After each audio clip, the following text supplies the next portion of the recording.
Kaya ako po, I propose ang criminal liability with discernment po sa mga taong 13 pataas po sapagkat aware na po sila. Sa ating pong mainit na usapin, dapat na nga po ba ibaba ang age of criminal liability sa Pilipinas? That doesn't exempt these children fully from accountability. Instead, they're making them, pinapakita nila ang accountability kung saan angkop sa kanilang pag-unlad bilang isang bata.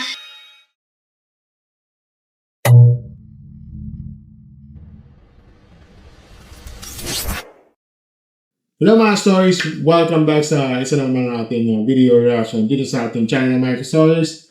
Ako na si Marky, no? At ngayong araw na to, pag-usapan natin ng isang mabigat, no? Pero napakahalagang issue. Okay? Dapat bang ibaba ang age of criminal liability dito sa ating Pilipinas? No? Ito, natatrending ulit ito, no? Usapin dito sa Tacloban incident, no? At marami na nagtatanong kung ano pa ba ang kasalukuyang batas pagdating sa mga pananagutan ng mga kabataan, no? May napanood akong debate mula sa GMA Public Affairs, no, sa YouTube page, sa kanilang segment na PUP sa unang hirit, no, kung saan dalawang estudyante nagharap ng kanilang mga argumento tungkol sa issue nito. So, sa video na ito, may i-react natin ang mga debates natin dito at ibibigay ko rin ng personal opinion dito sa bawat statement nila. Sunod-sunod at may sunod-sunod yan at para bawat points yan para malinaw tayo dito. Okay? So, yun, para bago lahat ng mga stories, no, ito yung naway, disclaimer sa lahat. Kailangan maging malinaw tayo, dapat open-minded tayo sa ganitong usapin. Okay? Huwag tayong magiging attacking a person dito. Kailangan natin na tahasan ng pag-iisip natin. Kailangan malaman natin kung sapat ba ito o sapat ba ng ganyan o yung parang tama ba ganito, tama ba ang ganyan. Kailangan natin malaman kung saan ba ang nararapat para dyan. Okay? So ngayon mga stories, ready na ba tayo mga stories? Sama natin ng na to. YouTube channel ito. Okay? So, let's go. Tara. Ayun nga kapos na sa sunod-sunod na insidente ng sa eskwelahan. Maingat na pinagtatalunan ng marami ngayon ang pagbababa ng age of criminal liability. Kaya ngayong umaga, papakinggan po natin ang boses ng mga kabataan dito sa POV! At ako, Jusa, alamin na natin ang POV o point of view ng mga kapuso natin dyan. Go, Jusa!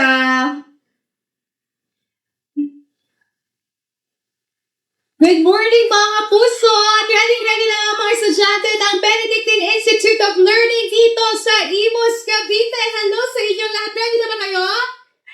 Yes, ready na para sa mga pag-uusapan natin ngayong umaga. At kamakailan nga lamang mga kapuso, 3 buhay ang nasawi at umabot sa 20 ang sugatan sa pamamaril ng 2 estudyanteng edad 14 years old at 15 years old sa loob ng isang paaralan sa Tacloban. At sa ilalim nga po ng kasalukuyang batas po natin dito sa Pilipinas, maaari na pong panagutin ang isang bata o mga batang edad 15 years old pataas sa kanilang mga krimen kung mapapatunayan sila ay umakto ng may discernment o may kakayahang pumilala ng tama at mali. Okay, so umpisa pa lang talaga malinaw agad ng mabigat ng usapin dito, no? Ang focus ng debate ay kung dapat bang baguhin ang kasalukuyang batas, no? Tungkol sa minimum age na pananagutan sa krimen, no? Sa kasalukuyan na maimira tayong Juvenile Justice na Welfare Act, di ba? At dito pumapasok ng konsepto ng discernment or kakayahang umunawa ng tama at mali. No? Ang magandang panimula ito dahil hindi agad emotion ang pinapaingal dito. Nilatag muna ang mga legal context, no? Mahalaga ito para maintindihan ng mga viewers o sa mga customers natin dyan na hindi simpleng parusahan agad o panampasin agad, no? Ang usapin dito, okay? Ang tuloy ng tanong ay, ano ang makatarungan, epektibo at makatao? Okay? nga po pag-usapan ngayong umaga dahil nabuksan din po ang usapin patungkol sa pag-amyenda ng batas kung dapat nga din po bang panagutin ang mga batang wala pang 15 years old sa kanilang krimen na gawa. Narito po ang mga estudyante sasagot sa ating pong mainit na usapin. Dapat na nga po ba ibaba ang age of criminal liability sa Pilipinas? Narito ang dalawang magdedebate para sa ating affirmative side o para sa pabor sa pagbaba ng edad ng age of criminal liability sa Pilipinas. Narito si Kai Briggs, grade 12 student at miyembro ng PIL Debate Society. Okay. Ito, At para naman ito yung affirmative sense. Ito si Cambridge, no? Okay. That's okay, si Miss Cambridge, okay. sa ating opposition side o hindi pa po sa pagbaba ng age of criminal liability, nandito po si Jerisha Maygo, grade 12 student at presidente ng PIL Debate Society. Yun, medyo mas dito. Ito yung opposition side, no? Ito si Galicia, okay. Mayor, no? Maganda rin yung mga kabataan mismo, no? Nagsasagot tungkol sa issue, direktang talagang program ng kanyang sektor, okay? So, plus point, at talagang plus point ito para sa programa na to. Kapag kabataan mismo ang nagsasalita dito, no? Mas authentic at perspective. Hindi lang ito usapin dito sa batas, no? Kundi usapin ito sa future ng youth sector. Ready na po ba ang mga magdedebate ngayong umaga? Yes, mukhang ready na sila. At para po sa ating mechanics para sa debate natin sa UHPOV, meron po tayong dalawang rounds ngayong umaga. Kada round ay may 30 seconds po tayo. At kapag naman po, kada round 30 seconds kada estudyante. At mamaya meron din po tayong free-flow round na meron po 1 minute and 30 seconds para sa malayang pagkapahayag na kanilang mga opinion patungkol sa ating usapin. Ready na po ba ang dalawang magkabilang tahe? Magsisimula po tayo para po sa ating affirmative side. Hi! Siyempre, meron ka pong 30 seconds para po sa iyong opening statements. And we have here 30 seconds para sa iyong opening statements. Okay, so you have 30 seconds para sa iyong opening statement and your timer starts now.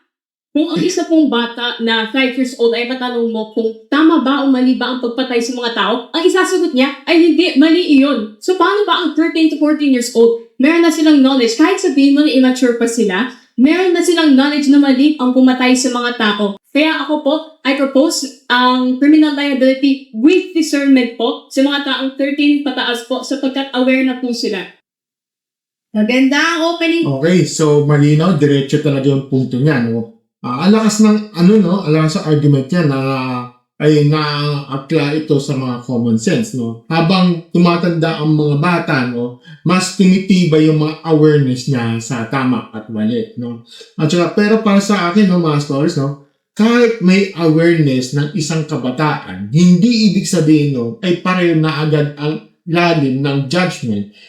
Yung judgment niya, kumbaga sa mga, sa mga ganap na nasa hustong gulang. Kaya maganda ang punto niya, no? Pero kailangan pa rin na mas malalim ng pagtingin ng maturities at consequences. Statement ni Kai para sa ating unang usapin at para naman po sa opposition side o hindi naman po pabor sa pagbaba ng age of criminal liability sa Pilipinas. Narito si Jerisha. Jerisha, you have 30 seconds and your timer starts now. For this na ito ay hindi about whether heinous crime is bad. Alam natin yon. But in the Philippines, we have this existing act called Juvenile Justice and Welfare Act that doesn't exempt these children fully from accountability. Instead, they're making them, pinapakita nila ang accountability kung saan angkop sa kanilang pag-unlad bilang isang bata. At kung i-question naman natin pagdating sa pag-iingat, napatunayan na ng neuroscience na iba ang mental capacity at decision-making ng isang bata sa isang adult. Okay, napakala sa opinion niya, mga scholars, talagang structured, calm, and evidence-based, no? Ang gusto ko rito yung hindi siya dinay yung accountability. Sa halip, na sinasabi niya yung mas angkop yung paraan na pananagutan para sa kabataan. Pero para sa akin, ito ang isa sa pinaka-importanteng punto dito sa debate na to. Hindi lahat ng accountability ay kanilang kapareho ng approach sa adult. Okay? Right, it's time. Umiinit na po ang usapin natin. Gusto ko malaman ngayon, Kai, ano ang masasabi mo sa statement ni Jerisha? You have 30 seconds to share your thoughts and opinions and your 30 seconds starts now. Para naman po doon sa sinasabi po ni Jerisha po, ang masasabi ko lang po ay kahit po ang bata nga po ay hindi pa po kasing aware katulad ng adult, ang punishment naman po para sa isang adult at para sa isang juvenile ay different po. Ang sinasabi po natin ay ang criminal liability with discernment which immediately proves na sila po ay alam na mali po ang kanilang ginagawa. Kaya ang masasabi ko po dyan ay dadaan naman po sa mga dapat na procedure bago po sila ay mapunish po. Tapos may rehabilitation din po na magaganap po dun sa mga jail anyway po. This is for grave cases kasi po. Thank you there. Okay, dito tayo mas malinaw sa niya, no? Hindi pala siya gustong pantayin agad ng kabataan ng at adult, no? Hindi kabataan at adult dito. Ang gusto niya kasi ay magkaroon ng legal consequences sa mabigat na kaso. Basta may tamang proseso at may rehabilitation ng rehabilitation pa rin, okay? Sa totoo lang mga stories, ito ang pinakamalakas na bahagi na side niya para sa akin. Okay? Dahil dito mas balance sa kanyang posisyon. Okay? Sky for that. At para naman mo tapusin ang ating second round of debate, Jerisha, anong masasabi mo sa statement ni Kai? You have 30 seconds. Starts now. Ang rehabilitation sa Juvenile Justice and Welfare Act ay very different sa loob ng prison dahil nakikita naman na talaga natin na sa loob ng mga bilangguan meron ng rehabilitation. However, would you say na talagang pagkaangkop sila ng effectivity in terms of pangmatanda at pangbata? Kasi sa Juvenile Justice, meron tayong mga factors kundi yung family intervention, behavioral reform, pati na rin ang counseling na kailangan ng mga bata in order to change because they have the opportunity pa magbago. And that's high. There you have it, no? Napakala nito. Ito ang punto na tumatama. Hindi lang sa batas, kundi sa long-term social impact. Kung ang layunin natin ay hindi lang managot ang bata, kundi tunay ang mabago siya. Okay? Mas may saysay ang sistemang nakatuon sa development at recovery. Ito para sa akin, malalim ng insight ni Miss Jerisha dito. No? Hindi sapat ang consequence lang. No? Kailangan din tanungin kung makakatulong ba ang consequence sa pagbabago o lalo lang nagpapapalala. Okay? It's up, pero hindi pa dyan nagtatapos ang debate natin ngayong umaga mga Okay. puso dahil Free meron flow. po tayong last round and for our final round, ito ang tinatawag natin na free flow kung saan open conversation po ito. Malaya po sila makakapagpahayag ng kanilang opinion at masasabi sa stances ng bawat isa. Para sa round na po ito, meron po tayong 1 minute and 30 seconds. Kahit sino ay pwedeng magsimula and the timer starts now. Dito sa Pilipinas, ano ang mas laganap? Ang pagkasangkot ng mga kabataan sa mga sindikato o yung mga case-to-case basis tulad ng Tacloban na nangyari sa Tacloban? Parehas silang nalalagana dito sa Pilipinas. Kaya nga ang sinasabi ko ay dapat ma-criminalize ang mga may criminal liability na sila based on the severity and the gravity of the mga cases. Para sila, para saan, kapag grabe na talaga, kapag pumapatay, kapag sinusut, naiisip mo ba na, do you think they're not aware na masama ang kanilang ginagawa? Do you think hindi sila aware na nakakasakit sila ng tao? Na ang shooting nila ay nakakakuha ng mga buhay ng mga tao? I would like to question you first. Sa iyong panig ba? Ano ba ang justisya? Ang hustisya sa panig Sorry. ay the fact na ang mga tao ay may criminal liability. May panagutan sila sa mga ginagawa nilang mga masasamang bagay. Kasi kahit sabihin mo na ang bata ay produkto ng kinalakihan nila, choice pa rin nila yun kung sila ay talagang gagawa ng masama. Choice nila pumatay ng tao kasi madami namang mga nanggagaling sa mabait na environment na hindi sila nagiging mamamatay tao. Kaya choice na talaga yun ng bata. Okay. Nang sinabi mo na marami namang exposed sa ganitong environment, kahit doon pa man, hindi natin madedenay na ang environment o yung nag-push sa isang bata na yun ay hindi natin kikikredit dahil yung environment na yun ang nag-shape, sila yung nagparating sa isip sa bata na yun kung ano nga ba talaga ang nangyayari. Ngunit alam na rin ng bata ang tama sa mali. Alam na lahat halos ang tama at mali. Ngunit alam ba na lahat kung ano ba talaga ang hinahihinatnan nun? Ang tanong ko si Dick is paano? Oh my God. Oh my God, ito talagang simultaneous talaga yung usapan, no? Ito, i-recap ko lang. Ito yung kasi yung punto ni Kay, no? Na dapat magkaroon ng pananugatan ng bata at hindi sa kaso. Kasi hindi kasi pwedeng sabihin na dahil bata ay wala ng choice. Tsaka, ito para sa kanya, no, mahalaga yung personal responsibility.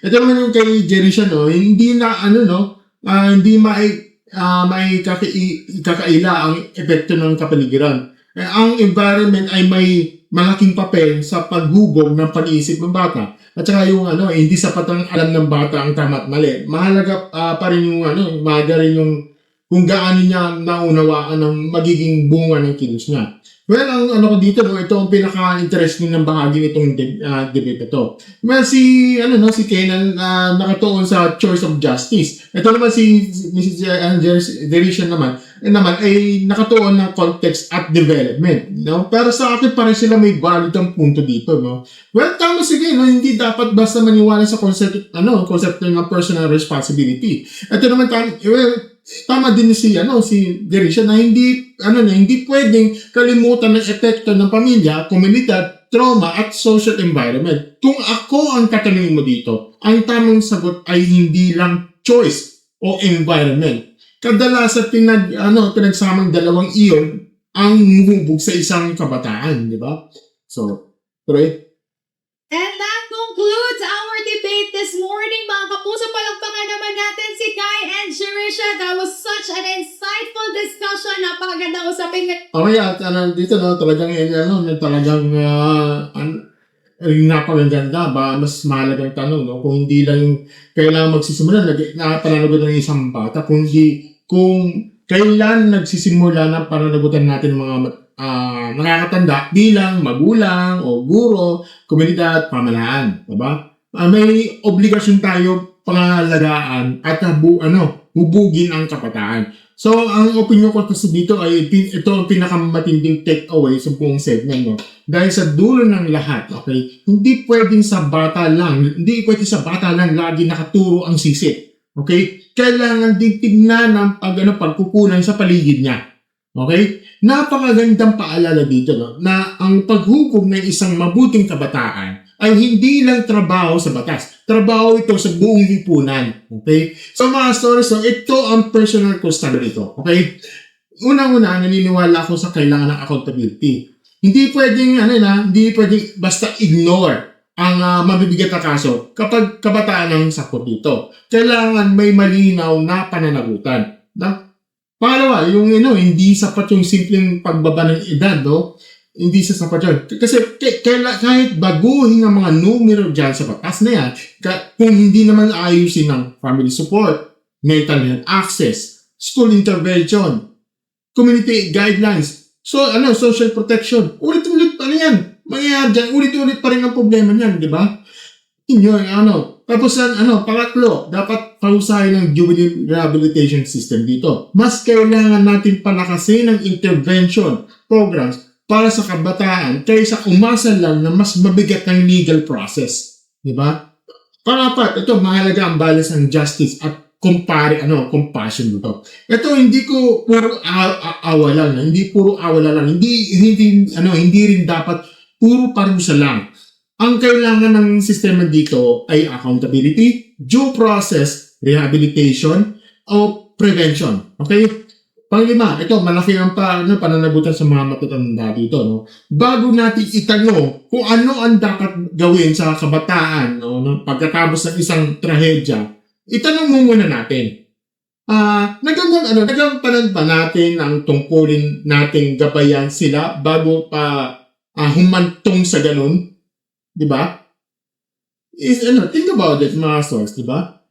Yeah, mga stories sa loob, also ang debate na to, para sila accurate, composed, at may bigat ang mga puntos doon, no? Kung ako tatanungin kung sino mas lamang, masasabi ko mas direct ang justice-centered kay Kay, no? At saka mas structured at development-centered, ito naman si Jerisha, okay? So, at pareho sila may ambag sa pag-unawan natin sa issue dito, okay? So, kung nagustuhan sa mga ganitong version ng mga debate videos na ito, huwag kalimutan na like, share, subscribe sa ating channel, and click the notification button sa ating baba. As always, mga stories, thank you, and have a great time, stocks. Bye!